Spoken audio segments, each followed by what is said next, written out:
Good evening.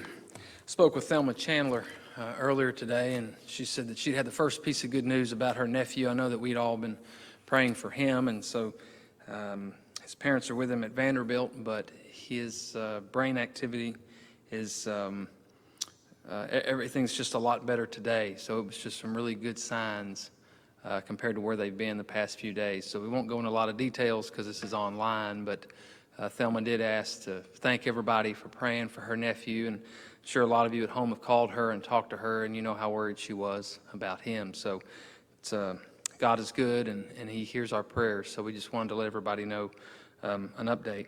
There's a lot of us like Miss Thelma, or even maybe you and I, who feel like we're kind of powerless at the moment, whether it's for our nephew or at our jobs or anything. You kind of hate to keep talking about the situation we're all in, but it's a situation we're all in. So there's a lot of us who are feeling this way. We feel powerless. We feel like we're not going anywhere.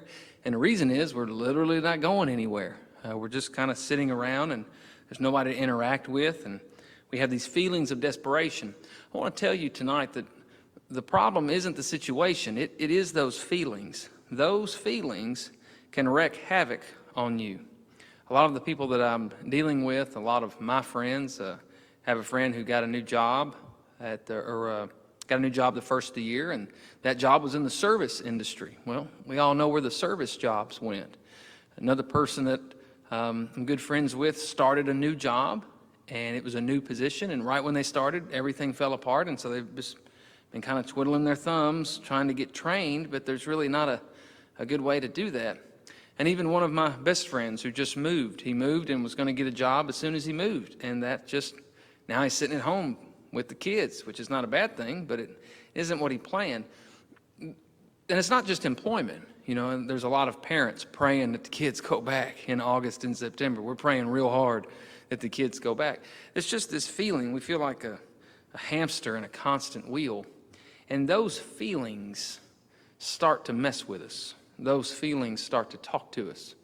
We lay in bed at night and stare at the ceiling, or we sit in our cars and stare at the empty roads, and they find us in our most vulnerable places.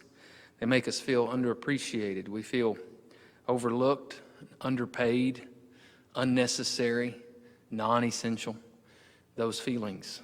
And tonight, for anybody who feels that way, for anybody who feels that they're not making a difference, or for anybody who feels powerless, or for anybody who asks themselves if anybody really cares, tonight I want you to read Psalm 139. It's a random psalm. Maybe we should talk about the Gospels or something, but it's this psalm that's tucked away. But in the Psalter, if you've had these feelings, I hope you'll read it. And I hope it'll give you some encouragement, because when you read this psalm, what you discover is that there are 4 truths to life, no matter how discouraged you feel, no matter where those feelings of depression and anxiety find you. Psalm 139 is for you.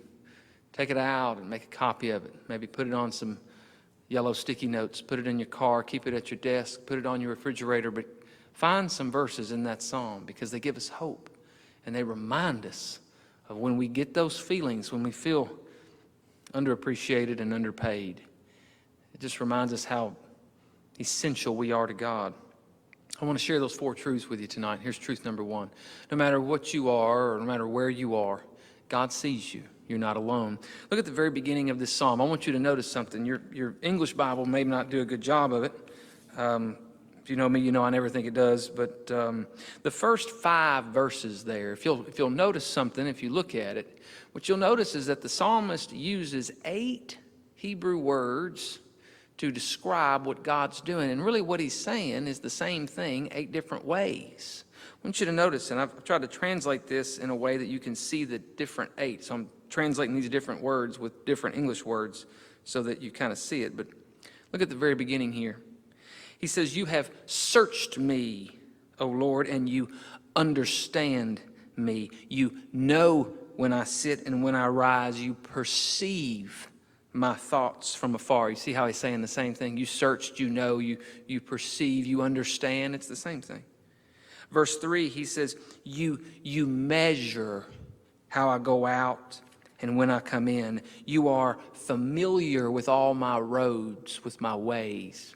Verse 4, he says, before a word is even on my tongue, you, O Lord, are aware of it completely. You, verse 5, encircle me behind and in front. You lay your hand upon me. See all 8 of those words.